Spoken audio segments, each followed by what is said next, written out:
కొన్ని సంవత్సరాల నుంచి కంటిన్యూస్‌గా ఆపకుండా అయితే ఒక ఎగ్జిబిషన్ అయితే పెడుతున్నారంట. అది కూడా నాంపల్లి ఎగ్జిబిషన్ గ్రౌండ్స్‌లో ఉండే నిమోయిష్ ఎగ్జిబిషన్. అందులో ప్రత్యేకత ఏంటో తెలుసా? హ్యాండ్లూమ్ అయితే మస్ట్ అండ్ షుడ్. దొరకని వస్తువైతే ఉండదండి. నాతో వచ్చేయండి మరి. మీకు కూడా చూపిస్తాను నేనైతే. ఇదంతా పర్సనల్ ఎక్స్‌పీరియన్సే. రండి మరి చెప్తాను ఇంక డీటెయిల్‌గా. మన హైదరాబాద్‌లో ట్రాఫిక్ చాలా ఎక్కువ గదా! అందుకనే మేము మెట్రోకైతే వెళ్ళాం. ఎలాగంటే ఇంటి దగ్గర నుంచి బైక్ తీసుకొని మెట్రో పార్కింగ్‌లో పార్కింగ్ చేసుకొని, అక్కడి నుంచి ఫస్ట్ అయితే నాంపల్లి టికెట్ తీసుకున్నాం. తెలియక కన్‌ఫ్యూజ్ అయిపోయి, నాంపల్లి దిగిన తర్వాత అక్కడేం హడావిడి లేదు. రాంగ్ ప్లేస్‌లో దిగామని చెప్పి కన్ఫర్మ్ అయ్యి, అక్కడి నుంచి మళ్ళా గాంధీ భవన్‌కి టికెట్ తీసుకొని, గాంధీ భవన్ దగ్గరైతే దిగాం. దిగిన తర్వాత స్టెప్స్ దిగి, కొంచెం ఫ్రంట్‌కెళ్ళిన తర్వాత రైట్ సైడ్‌కెళ్తేనే ఫుల్ అసల మా ఊర్లో అయితే తీర్థం అంటారు. ఆ తీర్థం ఎలా ఉంటదంటే, పిల్లలాడుకోవడానికి బొమ్మలు, చిన్న చిన్న లక్క పిడతలు అవైతే ఆ తీర్థాల్లో దొరికాయి.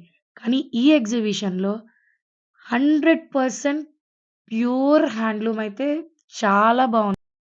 చాలా స్టేట్స్‌ని రిప్రజెంట్ చేసుకుంటూ, వాళ్ళ ఫేమస్ ఫ్యాబ్రిక్ తీసుకొచ్చైతే ఇక్కడ మనకి ఎగ్జిబిషన్‌లో అయితే చూపించారు. సేల్ కూడా అయితే ఉంటుంది ఇందులోని. నేనైతే ఫస్ట్ టైమ్ చాలా అయితే కొనుక్కున్నాను. ఇంతకు ముందు నేనెప్పుడు కొనుక్కోలేనివి కొనుక్కున్నాను అందులో. సీక్వెన్స్ అయితే చాలా బావుంది. ఎలా అంటే ఫస్ట్ మనకి బెడ్ షీట్స్, పిల్లో కవర్స్ కనిపించినాయనుకో, ఆ లైన్ ఆల్‌మోస్ట్ మనకవే కనిపిస్తాయి. నెక్స్టొచ్చి ఇప్పుడు క్లోతింగ్ లైక్ డ్రెసెస్ అలాంటివనుకోండి. సేమ్ ఆ లైన్ అంతా అవే. నెక్స్ట్ లైన్ అంతా హ్యాండ్లూము. ఆ నెక్స్ట్ లైన్ అంతా డ్రై ఫ్రూట్స్. ఫుడ్ అయితే చెప్పనే అక్కర్లేదు. చాలా అంటే చాలా వెరైటీస్ ఉన్నాయి. అక్కడ షాపింగు, ఫుడ్డే కాదు. ఎంటర్‌టైన్‌మెంట్‌కి ఆర్ట్ గ్యాలరీ గూడా ఉంది. సో, ఆర్ట్ గ్యాలరీలో ఈవినింగ్ టైమ్ పెర్ఫార్మన్సెస్ జరుగుతాయి. కానీ మేమున్నంత సేపయితే ఏ పెర్ఫార్మన్స్ జరగలేదు. అక్కడొక పార్క్ కూడా ఉంది. సో, ఈ ఎగ్జిబిషన్ మనకి 1 మంతే ఉంటుంది. ఇంకా ఎండ్ ఆఫ్ ద డేస్ వచ్చేసాయనేమో ఏంటో గానీ, వీళ్ళైతే డిస్కౌంట్స్ అయితే చాలా ఇస్తున్నారు. ఇప్పుడు రూ. 1000 అనుకోండి, 500కి అడగొచ్చు. 500 అనుకోండి, 200కి అడగొచ్చు. వాడు నో అన్నాడనుకోండి, నవ్వుతూ పక్కకొచ్చేయాలి. మనతో ఒక బార్గెయిన్ చేసే వాళ్ళని తీసుకెళ్ళామనుకోండి, మనకి చాలా యూజ్‌ఫుల్. Number of varieties.